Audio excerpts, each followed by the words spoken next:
Sa gitna ng dikit na karera, nagpakita ng urgency ang San Miguel Beermen sa pamumuno ni Don Trollano na naging susi sa pagbaligtad kontra Meralco Bulls. Ang ibang detalye alamin sa eksklusibong pag-abante ni Carlo Villaseñor.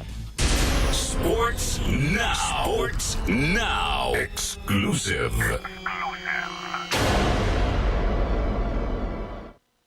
Umabante ang San Miguel Beermen sa gitna ng masikip na playoff race matapos ang 103-92 na panalo laban sa Meralco Bulls sa pangunguna ni Don Trollano. Nagposte si Trollano ng 16 points kabilang ang 14 sa second half upang tulungan ng Beermen na burhin ang 17-point deficit at maagaw ang kontrol ng laro. Sobrang hirap kasi yung conference namin is on the line. So kung matalo pa kami, may chance na baka ma-out pa kami kasi yung convert siya ay nanalo. So parang dikit-dikit na kami dun sa boto.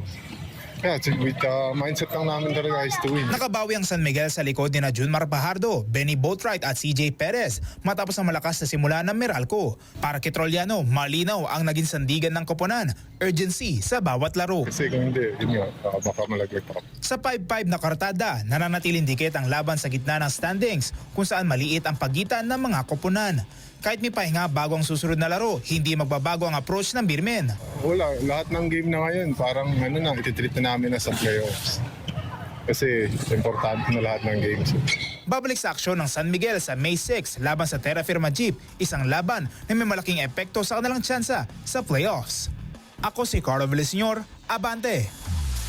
Manatiling nakatutok sa Abante, sundan kami sa aming mga social media accounts at huwag kalimutang mag-subscribe sa aming YouTube channel, DWAR Abante Radio, para sa mga eksklusibong balita.